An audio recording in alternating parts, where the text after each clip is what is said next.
I'm Brand Doherty Johnson. I'm the organizer of Pass It On. These other guys are all the directors and different collaborating artists of the films. It's a collaborative film series that is sort of inspired by The Exquisite Corpse. And what the films are made in 3 different parts. Someone does the beginning, someone does the middle, and someone does the end. And it's not necessarily planned. There isn't a script. So each person who starts the film sort of originates the idea and then passes it on to another artist who can completely do their own thing. They can pick up parts of the story or characters, which have happened in a lot of the films, or they completely turn it around and go a different direction. And then they pass it on to someone who ends it.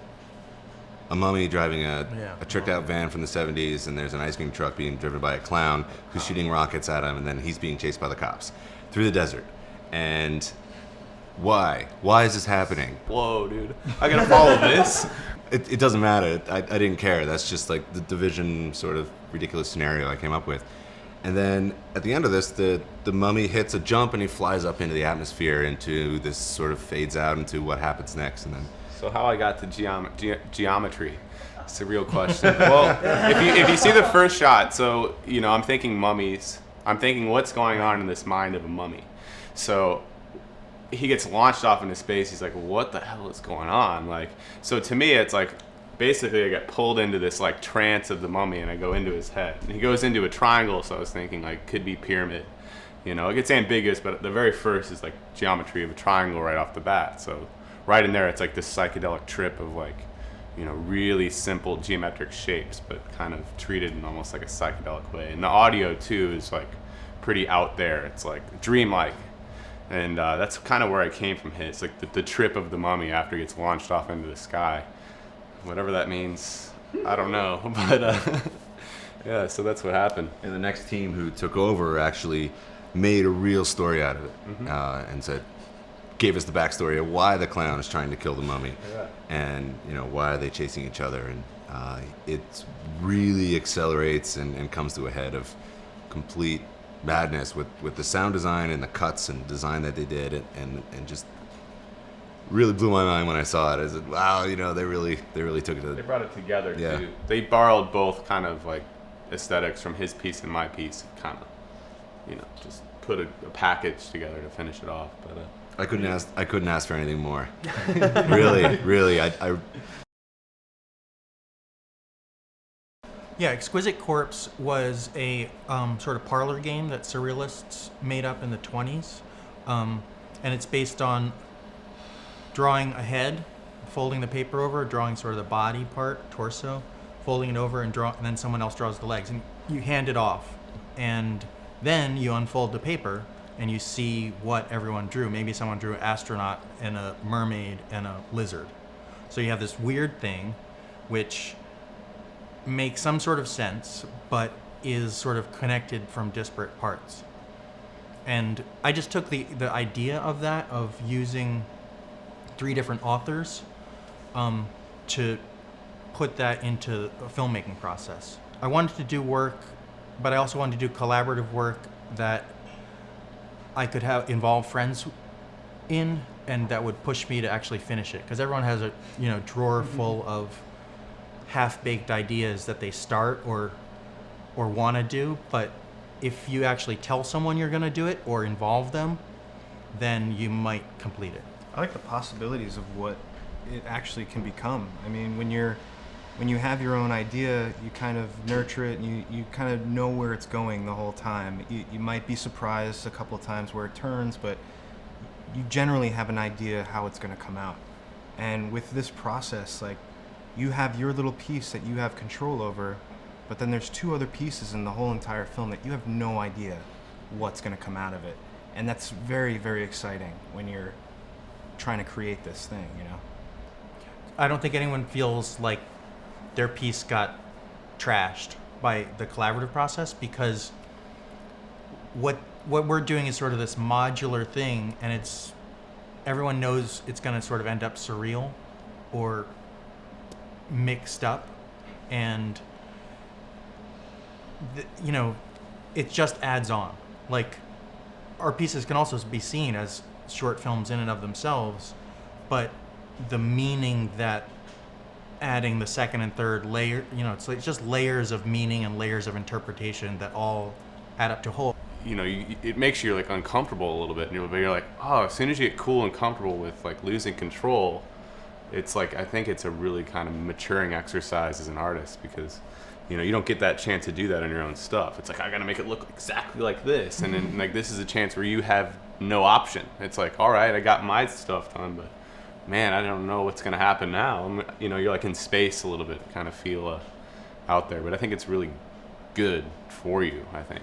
Yeah, I think it's liberating. Yeah. I think it's liberating to sort of take one section of it, make it your own, but then, you know, you don't have to be an overprotective parent.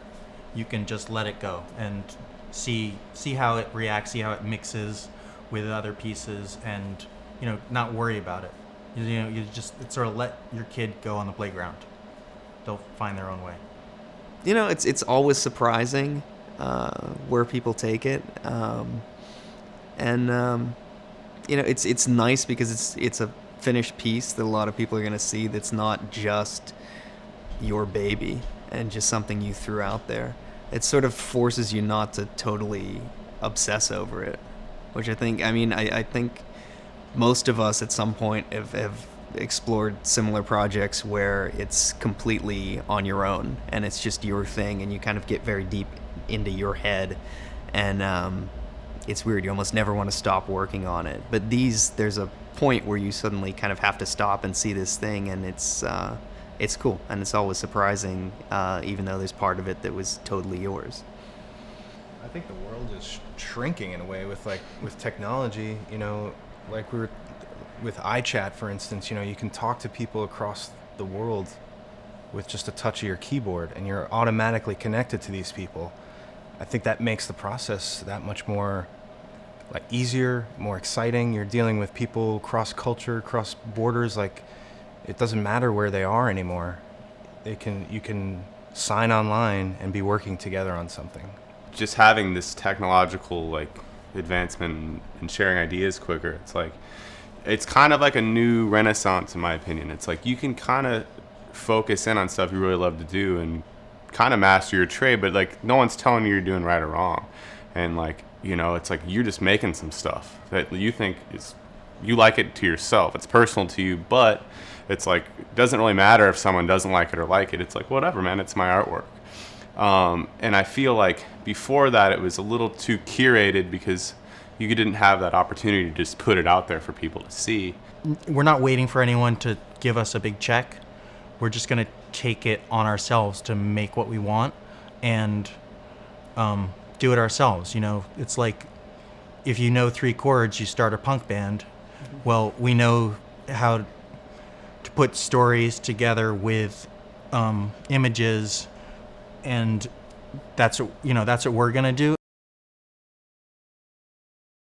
I feel like there was definitely a time where sometimes as people who do this, like say in a TV commercial or something, you're doing an effects shot and someone's really breaking apart like the compositing or something, and this thing looks weird and this technically shouldn't be like that.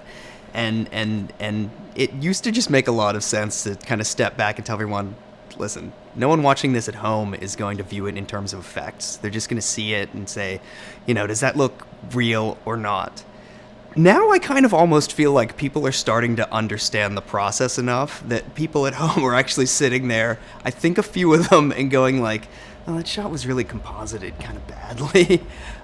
So I feel like that is kind of slowly starting to change a little bit. I don't know if that's a good thing or a bad thing, but it definitely changes what we do a little bit. Because the tools are more transparent, because the process itself is becoming more well known, it does now become even more so about the creative process, the person, the story that's being told, the artistic endeavor that's involved with it. When you have all these tools that are available to everyone, you do have everyone in their basement trying to make a film, which is cool. But then the creative process of that, or whatever, maybe, I don't know if it's demystified, but it definitely becomes a more integral part of what's good, what's out there. The idea of people wanting to collaborate with one another, I think maybe it has existed, as we said, but like the possibilities are more, so that you can do it, and it's exciting. I think it's an exciting time to be creatively involved in anything, any process. Something that always held me back is it costs so much money to shoot film, so I can never really do it. But now I can like go get a camera that shoots wonderful HD footage for like, I can rent it for a couple $100 a day, and so now I'm just like, I can really go give it a shot. If maybe it's not what I really want to do, but I can at least try it without breaking the bank. And to me, it really opens the doors to someone wanting to try something they haven't been able to do. And I think filmmaking, especially because it's always been so expensive to do, and now we're at a point where, man, I can render a QuickTime from software that I got and really don't have to spend much money on it, but therefore I can just focus on the work itself. And it's just going to get better and better. Like, the tools are going to get better, and they're going to be more affordable, and it's just going to open so many doors for people, I think. So I think the work is going to get extremely stronger over this time, because people who wouldn't have the opportunity now do have it.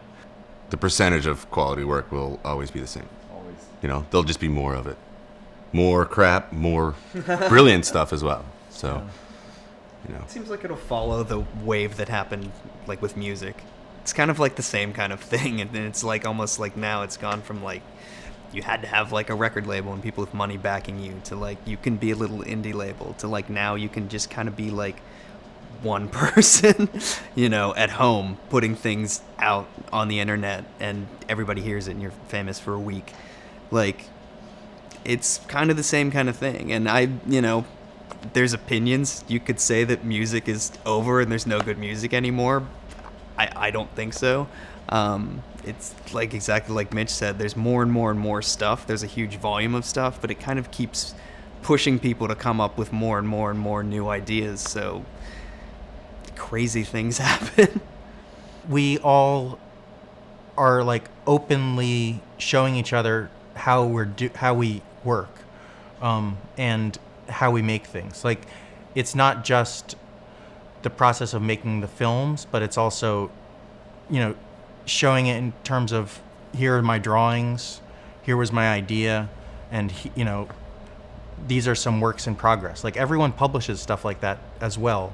I mean, talking about stuff online, like, it's not shrouded behind some studio and, you know, a closed lot or set where no one knows what goes on behind those doors. Like, everything's sort of being done out in the open and also released in the open. Do you take that a little further, though? Like, you know, if I look at one of these pieces, like, I could know the process from beginning to end, but I couldn't recreate that piece that someone else did. It's because they have a way of doing things that is so unique to their personal, like, work. So it's like, man, like, transparent or not, I couldn't recreate it. So it's like, that's when I like, when work is really good to me, it's like, I still know the tools they use, how they got there, but that piece still stands on its own, because it's like, it blows my mind, the level of detail and thinking that I would never even thought of. So I think that will always remain a little mysterious, because it's like the crazy artist mind going.